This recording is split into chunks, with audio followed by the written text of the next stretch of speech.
Hey, what's up, military millionaires? Today I have an exciting episode with Michael Zuber, the author of One Rental of a Time, where we talk about how to get out of the rat race even if you live somewhere as expensive as Silicon Valley and work in a crazy tech job. If this is your first time joining us, welcome to the community. If not, thanks for coming back. Hey guys, check out the podcast notes at FromMilitaryMillionaire.com/podcast. Now relax and enjoy the show.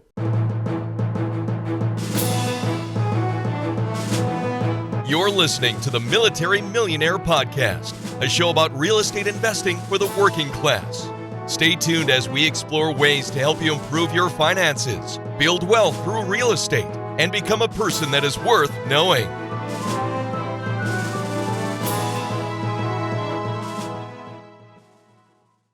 Hold on to your seats, guys. We'll kick this off after a word from our sponsors. Hey, guys. On this podcast, we talk a lot about the roadblock to success for military members in getting started in real estate investing. For many of us, the barriers of time, location, and not having the right knowledge keep us from building wealth while serving our country. Well, let me tell you about Storehouse 310 Ventures. They get it. Storehouse 310 Ventures is owned by two active duty naval officers that love to make investing fun, lucrative, and have a passion for education, theirs and yours alike. They offer full turnkey rental properties in a market where the numbers make sense, Milwaukee, Wisconsin. Yes, Milwaukee, home to the almost 2018 division titled Milwaukee Brewers, the well-known Miller Brewing Company, and a lot of delicious cheese. Storehouse 310's properties are fully renovated, leased, and have property management in place. Through their rigorous analysis and selection process, they do everything possible to ensure each rental property meets their high standards and offers fantastic returns. Storehouse 310s allows you to invest with confidence while you are living out of state. They have a network of lenders, insurance companies, contractors, a title company, and much more to serve you all along the way. There is absolutely no reason not to get started when you have the right teams and system in place. David and Stu, the owners of Storehouse 310, have been investing themselves for over 15 years. They are on a mission to help as many active duty, reserves, and military veterans create financial freedom through the power of real estate investing. They are honest, transparent, and they prioritize service and giving. They have even committed to give the first 10% of their profits to partner nonprofit organizations that support veteran causes. For more information about their program, send an email to podcast@storehouse310turnkey.com. Again, that is podcast@storehouse310turnkey.com. Tell David and Stu you heard about them through the Military Millionaire Podcast, and they will get you going down the right path. Hey, what's up, everybody? I am here today with Michael Zuber, who was a full-time employee for 15 years and then exited the rat race due to buying one rental at a time. So, Michael, I'd love for you to tell us a little bit about yourself. Welcome to the show, brother. Hey, David. Thank you very much. Great to be here. Yeah, as you said, I was a full-time tech worker, so I live in the Silicon Valley. And, what the story starts on my 30th birthday, actually. I wake up on my 30th birthday. I've been successful, at least by the way my parents raised me, right? I went to, I graduated high school. I had to pay for my own college. So I went to a junior college, and then I went to a university and graduated, got a job, started climbing the corporate ladder, and then went back and got an MBA in the evenings, which thankfully my employer paid for. And then I get to my 30th birthday and I have nothing to show for it, or nearly nothing, right? I've wasted every penny. As my income went up, my spending went up. And that's when the Rich Dad Poor Dad book kind of smacked me across the face and introduced the concept of the rat race. I didn't know I was in a rat race. I was sort of raised that was the only way to go. My mother and father were both in the military. Dad's a Marine, mom was in the Navy. And, that was it, right? It was like, you're going to school. And then you're going to good job, and you're going to climb the corporate ladder, and you're going to be successful. That's literally beaten into me growing up. And so I got to my 30th birthday and I sort of looked up and I went, something's wrong, right? Especially after reading that book, which I read 5 times in a row. And the answer was cash flow, more specifically buy and hold rentals. So I did that. And like you said in the intro, I did that for 15 years. There's lots of ups and downs in a market that, I started before the crash, invested up through it, survived it, and kept going, but ultimately left with the portfolio that paid for my daily bills, just like the book talked about. And, I retired February 1st of 18. So over 14 months ago. My wife's been out for 5 years. And, we can't live extravagantly. We're not going to look good on social media with all the stupid Ferraris and, private jets and all of that. But you know what, we can go to dinners and we could lounge around and go to the gym, and life is good, right? We didn't know if it would work out, but thankfully one rental at a time works. When you buy it, hold it, conservatively finance. The key is living below your means. That's what I would tell a younger self is, this social media day is really injuring our futures. When we try to keep up with people we either don't like or even worse, don't know, you're setting yourself up. And, I wish I would have read that book on when I was 20. I would have saved 10 years and been out of the rat race even earlier, but thankfully made it. And now I spend my time, speaking with guys like you and trying to give back. And, if every show I can help one person's delight, I feel like I've been successful.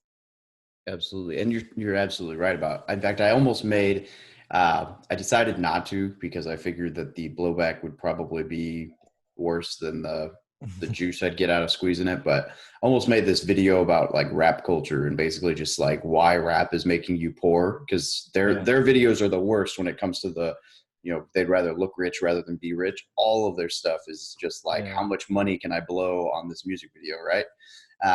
But that whole social media mentality, in fact, I'll see these upcoming superstars on social media and I have to ask myself, okay, did he really make it, or is he leasing that car for these videos? Like, is he, who knows? You can't even tell.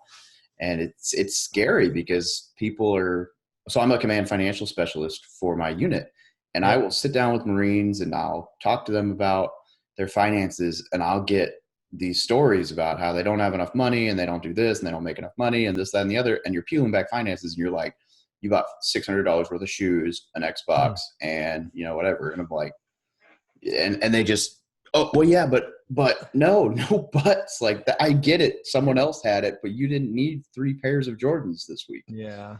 Well, I mean, Gary Vee kind of says it pretty succinctly now, 98% of us buy dumb blank, right? And to keep up with people we don't know or don't like and don't respect. And as someone who spent his 30s doing that and had some nice toys, I can tell you it's not worth it. Yep. The rat race is real. The wheel gets bigger. It gets heavier as you add.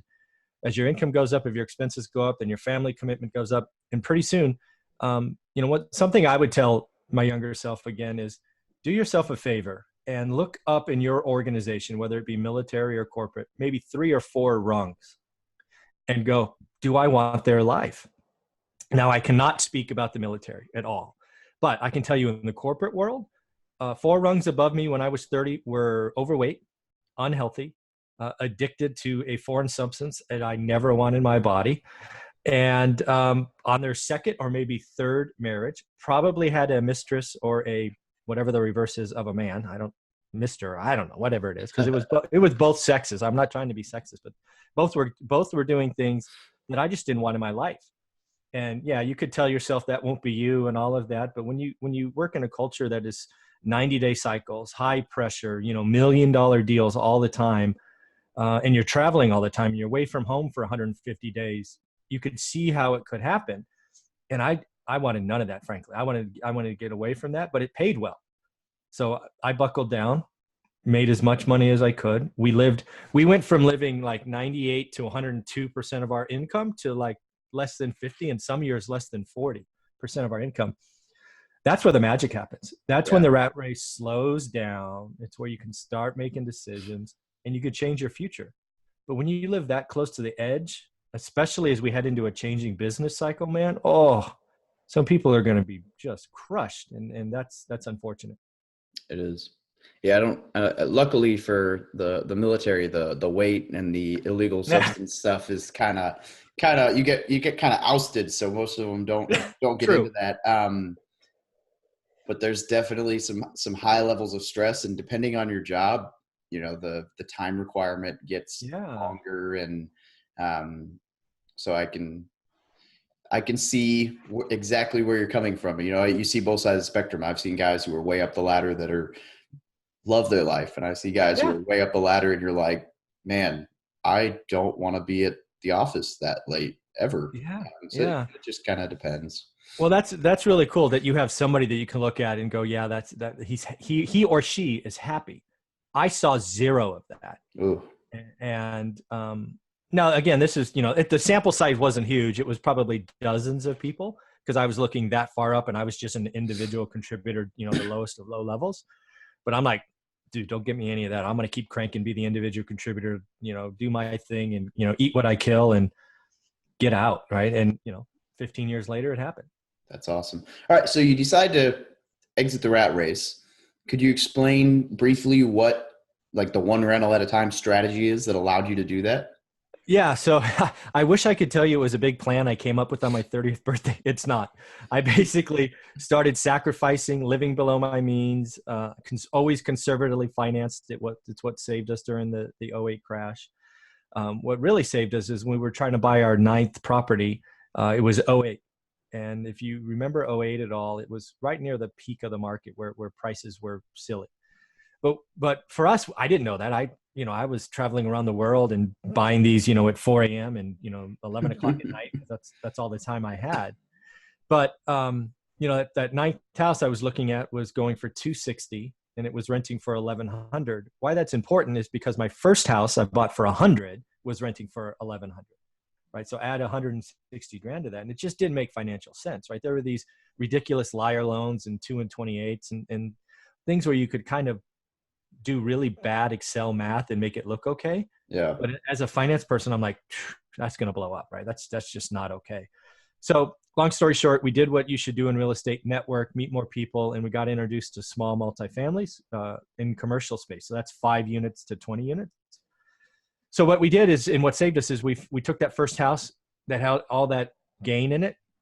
And we did what's called a 1031 exchange. We sold it for roughly $260. We moved all of that equity into a 5-unit building, which was, cheaper, and but it rented for 3x. So I mean, it rents for 3x. It's $40,000 cheaper. Pretty good news. Yeah. So I'm a simple man. If some is good, more is better. So we did that with all those first 8 properties we bought, and in about a year period, maybe 15 months, we went from 8 to 80. Wow. And that's all the one rental at a time, no new capital, all equity transfer or 1031 exchanges. Then the crash happens, and suddenly we try to go back and buy houses again, and we find out that the banks don't like us. We have 800 credit scores, we have 6-figure incomes, we have 7-figure net worths, never missed a payment, but banks won't lend to us. And because the crash, right? We're real estate investors. We caused it was the word on the street. Of course. Of course. Yeah. It's just, yeah. It wasn't the poor guy buying a home he had no business buying with a 580 credit score. Yeah, well, that's what the bank said, right? And it was I didn't know what to do. I was like, oh my God, what's going on? So at the end of the day, Lehman Brothers blows up, and savings rates go below 1%, and basically to net it out, we start borrowing private money, and we pay 10% to friends and family. We get a note, a deed of trust recorded, named on insurance, do everything legit, but we end up buying 50 or 60 units during the crash on top of the others. Then the hedge funds come in and the world's suddenly different when they buy stuff sight unseen because it got so ridiculously cheap.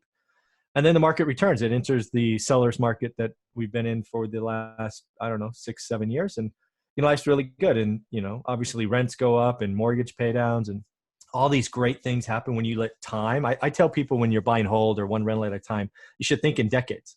Conservatively finance up front and then think in decades. This is not it's not flipping. It's not wholesaling. You're not talking weeks or months. I want to do my day job. I want to be the very, very best at my day job. I want to make as much money as I can in my day job, and I'm going to have this be my future.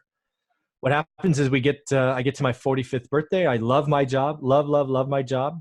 As stuff happens, I get in sales, you get transferred around, higher quotas, new people all the time, and I was put into a relationship that was not going to last long, and I had all this behind me, and I was to the state where I told people all the time what I thought, and I let this individual know that I thought they were toxic and not a very good person, and that's probably not what you should tell your boss. And we pretty much came to a mutual decision that this was not going to work, and I agreed, and we put a quick package together, and I was out that day because of one rental at a time, and I'm so happy to have it, because if I didn't have this, I would have had to work with someone I can't respect, and that probably would have killed me. Probably.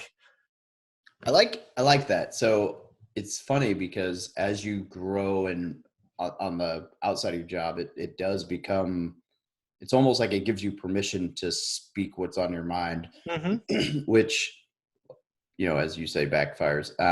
The nice thing about my job is as long as you're tactful about it, Mhm. you can bring things up to people. And generally speaking, obviously there's exceptions, but generally speaking, in the Marine Corps or the military community, the thick skin and the community allows for you to be like, hey man, you're being a jerk, and I'd Right. love to talk to you about better ways you could do this. And they're like, oh, okay. Obviously there's Yeah. some crappy leaders, but man, I've seen some pretty crazy conversations where I've brought something up and they're like, oh, well, cool, let's talk about it. And I'm like, I thought that was going to go way worse for me. Yeah. I That went appreciate left when I you. expected to go right. Yeah. Yeah, so it's kind of cool. Awesome. I'll Well, miss yeah. that when I get out and I have to like tread over feelings. Yeah. Yeah. That's, I'm not, yeah. And you're right. When you do build a plan and you let time and that little trickle of cash flow grows into something that ultimately becomes substantial enough, you can be you. And, I had traditionally, if you knew anybody from my background, I'd always say that Zuber speaks his mind. It just got a lot crisper in communication as time went on. I used to be politically correct and soft and, tap dance around it and get the point across. And now it's like, okay, you're an idiot. I think you're, I think you're poison. I just can't work for you. So, what are we going to do? So that's probably how that went. So it's okay. That's awesome. So 1031 exchange, bigger properties. Are you still in Silicon Valley? I live in the Silicon Valley, but I invest in Fresno, which is about 2.5 hours away. The Silicon Valley doesn't make sense for rentals or cash flow. In seller's market, you can make a killing in flipping, but when the market turns, you're going to get crushed. So I didn't play there. But I've always been in Fresno. I have a saying, live where you want, but invest where the numbers make sense. So Fresno was the first market for me that made sense. I had to be able to drive there and go see it. I didn't want to get on an airplane. That's more about me than the environment. I know there's lots of great states and providers out there that can help out-of-state investing, but as a type A individual and a control freak, I needed to go see my stuff in a car ride. So that's what I did. It's taken some time for me to get used to not being able to go drive by my properties, but it's been a blessing in disguise. Because I've been forced to trust my manager, so my stress level is down. But I only asked that because I wanted to just reiterate to people that depending on market cycles and how you buy, Yeah. even California and its ridiculous real estate prices can be a very successful place to invest. And that's, I think, the trick, because there's this mentality in the military of buy everywhere you get stationed. And like, no. Buy everywhere you get stationed. Sure, if the market's right and the timing's right. But if you had bought everywhere you got stationed and you bought houses in 2004, 6, and 8 in San Diego, you'd be in a different situation because a lot of them do the zero leverage VA loan, which is awesome. Unless you buy in 08 on zero leverage or zero down, and now the market tanks. But I like the fact that you did that. And I'm familiar with the Fresno market. I was born in Santa Rosa. Oh yeah. Okay. Yeah. I didn't grow up there, but I spent plenty of time up there as a kid. And so to be able to successfully invest in markets like that, there's not much you wouldn't be able to do provided you catch it on the right swing. So that's cool. You got it. Awesome. Well, I got a couple questions for you that I like to ask everyone. Sure. One of them is, if a 18 to 20-year-old walked up, asking for advice, and you only had a few minutes to give it to them, what would be the advice you'd want to tell them? Well, I think the first one we hit on already, and I would tell them as tactfully as I could, he or she, right? I would tell you the key to lead. I guess this is probably how I would walk it with them. I would say, what do you want in life, right? Do you want to have freedom of time and choice and decision-making, right? And I would really make sure they understood that. And if the answer is no, I want to be a colonel or a 2-star general, or, that was their vision and dream, go for it. But if the answer is, I want to be able to do what I want with whom I want, whenever I want, right? If that's kind of the answer, or those kinds of words, I would say, okay, I'm going to tell you something you're not going to like. The number one way to get there is to live on less than you make.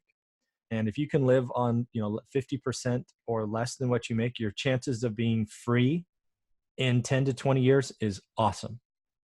However, if you go out and buy a truck or a Mustang, or buy a Ninja motorcycle, or whatever the things are of the day, or the Jordans or iPhones or whatever it are, to keep up with someone because you have to have it and you want to reward yourself with stuff, you're not going to get there.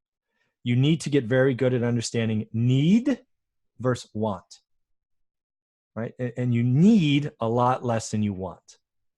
You should earn, be the very, very best at what you do as you're working, right? That people are paying you. And you should save and invest and then repeat. And if you do that, and you'll be able to be free. I'm living proof.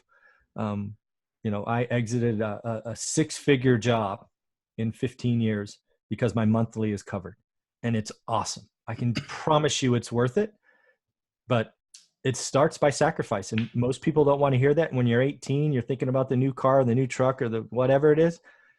I'm going to tell you not to buy it, and you're going to hate me for it. You're going to create excuses why you can have it and blah, blah, blah. But I'm going to tell you, that $20,000 truck or whatever it is going to make you work an extra 5 or 6 years. So is it worth it? Right? How bad do you want freedom? You tell me. That's probably where I'd go. Awesome. Yeah, that's huge. And you're right. In fact, it's funny. I did this budgeting class like a year ago, and I thought I was so good at saving money. And I go through the budgeting class and I was like, I'm saving like 25% of my income. I'm like, that's not terrible. It's better than most. Yeah. But I start looking at my budget a little bit more intense, and I was like, man, let's cut that out and that out. And now I don't remember the exact percent right now because I got some stuff changed around, but it's between 45 and 55%. That's respect. I mean, when you think about the American culture of consumerism and social media and instant gratification, I don't know what the number is, but I would bet you there's less than 5% of the average Americans save 50% of what they earn. It's probably less than 3%. Yeah. And the cool thing is when you factor in that 45 to 55% of your income that you're saving, if you don't factor in the rental income. So that's, exactly. I think about that and I'm like, yeah, I'm saving 45% of my income. And then I'm like, oh yeah, except if you count, debt pay down and cash flow, I'm probably closer to 80%, but we'll leave that alone because that's, keep that behind your back. Yeah. But it is good. Yes. Yeah. It's awesome. What is something that you wish you had been taught earlier on about finances in general? I guess that probably ties into what you just said, but maybe there's some other trick of the. Yeah. Well, I guess I think it's in my book somewhere because my mother called me on it, which was really funny because she read the book. I'm like, Mom, I would have given you the book. But I said something like, so I would get dropped off at grade school by my mother. She was a stay-at-home mom after my younger sister was born. And she would say something like this, Michael, now your job is to go to school, get a good education, so you can get a good job and make a lot of money and buy pretty presents. Kind of that saying. I didn't know it at the time, but that's the definition of the rat race. I wish she would have said something like, Michael, your job is to go to school, get a good education, learn as much as you can, and then save, or something to that extent. My family, again, I'm the only college graduate with a master's degree in my entire family, both father and mother's side. I mean, all sides, cousins, aunts, uncles, nieces, nephews, all of them. And they're all, just, living paycheck to paycheck. Money or wealth was never talked about. I wish it was. And I don't blame my parents. They didn't know. Their parents didn't raise them. Neither one of their parents graduated high school, and only one of them graduated junior high, right? So that's what I wish would have happened. I wasn't around entrepreneurs. I wasn't around investors. I didn't even know what they were, right? I remember when I had that conversation about multifamilies, the guy came up to me and said, have you ever thought about commercial? Because I voiced my frustration about houses being too expensive. And my answer to him was such idiotic, and it just shows I didn't know, but was, I don't want office buildings or retail space. He's like, oh, he puts his hand on my shoulder and taps me. He goes, oh, that's cute. Because I didn't know, right? Nobody ever talked to me. I didn't think, little old me could buy an apartment building. And, I wish I would have had those conversations. I wish I think Rich Dad Poor Dad should be taught or read when you're 13 or something. Just because it's a different mindset. I mean, that literally read it 5 times cover to cover over and over. Like I thought I missed something. I was like, this can't be right? What the heck's going on? I've never heard these things before.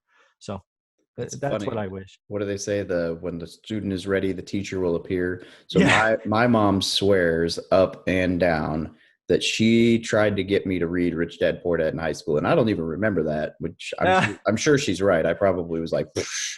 Yeah, it's like, whoop. But, I think the same thing. I was 25 when someone handed me the book, and it changed my life. And I'm like, man, I wish I'd read this sooner. And I was talking about it once, and she's like, I tried to give you that book and I was homeschooled. She's like, I tried to make you read that book. You never read it. It was homework. And I'm like, yeah. Oops. Oops. Like, Darn I it. guess I totally had an opportunity. So I don't remember that at all, but it's probably accurate. And Mom was right. Who knows? yeah, so I guess maybe it doesn't. I don't know, but then again, even if only 5% of people took to it when they were 13, imagine what those 5% could Oh, do. can you imagine? What would have happened if I'd started even at 18 when you can legally sign contracts? That's 12 years before. I mean, I could have been done in my 30s instead of my mid 40s. I mean, life would have been so different. It'd been awesome. Yeah. And the cool thing is there's so many methods. I had a guy, I'm not going to get too crazy into his story, but a guy on the podcast a couple of weeks ago who's still in school. He's at a military academy. He's still in school and has, college amounts of income, right? So no money. And he's found a way adding value to get in as a general partner on syndications by being an analysis guy. And so this kid is, 22, maybe 21, and has not huge portions, but percentage Yeah, ownership in 200-300 units without a penny out of pocket. And I'm like, that is genius. You are going to be somewhere in 10 years. exactly. Good for him. Yeah, it's cool. All right. So,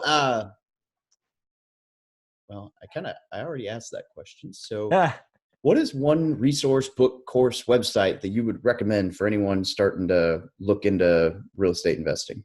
Well, there's the kind of standard answers. The whole BiggerPockets is a platform that I've been a part of since I think it was 07 or 08 when Josh was by himself kind of doing his thing. Josh Dorkin, the CEO. That's probably the best place to go. You can always do the YouTube University. Right. I have my channel where I try to put daily stuff out. But one you should go to that's not talked a lot about is the U.S. Census. Because one of the things you should be thinking about is watching migration trends, and more specifically migration trends of the younger generation, right? The older folks, which I throw myself in, they're kind of going to all the warm states, but at least my research are pointing to the center of the country becoming a magnet. And that could be generational wealth created if it does happen and occur and you get in early, because prices, generally speaking, are cheaper in the center of the U.S. And if population continues to migrate there and jobs will come and, manufacturing comes back and all of that, if you pick the right markets, you could get some, a pretty healthy gain. So I would say the one that probably isn't highlighted enough is the census. And now obviously it's a little outdated and all of that, but don't wrap yourself in that. Just they provide gobs of information about where people are and where people are going and what's the net migration up, down. It's an indicator for sure. Yeah. And that's actually really solid advice. When people ask me where they should invest, the two things I tell them are look for there to be at least 3 different industries for the economy and look for at least a 1% population growth every year for the last 3 years. But, the more the merrier. But if you have those two things, at least you're not going to fall on your face too fast. Yeah, no, I have a philosophy I've run with my entire life. My job is to control the downside. That's all I think about. And then I let the upside take care of itself. So you're doing that, right? I'm going to control the downside the best I can because that's what I can work for. And then, then I let the chips go where they go. And the nice thing about the Midwest where you're talking about is that, like you said, the purchase prices are so low that, at least your exposure is minimal comparatively. Mm-hmm. In absolute dollars for sure. Yeah. For now, who knows? Yeah. Who knows? I would not complain if all of a sudden, my real estate like tripled in value, but that'd be okay with you? Yeah. But, but then again, I'd run into a whole bunch of other issues and like buying power going down. So it all just depends. So there you go. That's awesome. Well, Michael, before we wrap this up, is there anything you'd like to add? Any parting thoughts or big ideas? No, I would tell you this much. If you're interested in understanding what one investor did through a complete real estate cycle, that's why I wrote the book, One Rental at a Time. I wrote it in a way that hopefully will be valuable for decades to come because real estate cycles are real and you could do different things at tops and bottoms. So that's what that book is, because I never found a book that was written by a busy professional, right? I worked 60 hours a week minimum, traveled all over the world on top of that for my job. So I wrote the book for that person. And, if you have any interest in that, if that's you, I suggest getting the book. It's a measly $15 on Amazon. And then if you're looking for additional content, I do daily videos on my YouTube channel by the same name, One Rental at a Time. And, feel free to subscribe and, let me know if you have any questions. I interviewed David probably, 4 months ago?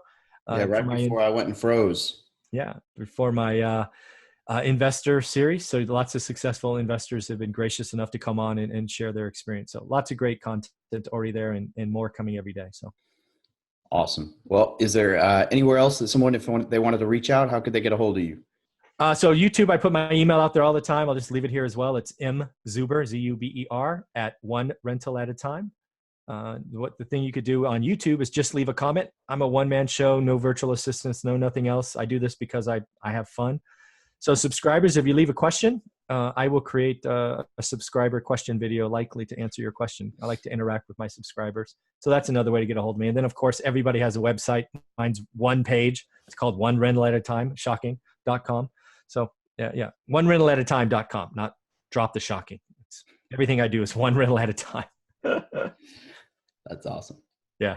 Michael, thanks for joining us today. It's been an absolute pleasure. I really appreciate talking to you. So I look forward to keeping this up. When I move to California one of these days, I'm gonna have to come up and hang out. There you go, brother. Take care of yourself. Travel safe. Be well. Awesome. You too. Thank you for listening to another episode about my journey from military to millionaire. If you liked it, be sure to visit FromMilitaryToMillionaire.com/podcast to subscribe to future podcasts. While you're there, we'd love for you to rate the show, give us a review on iTunes. Now get out there and take action.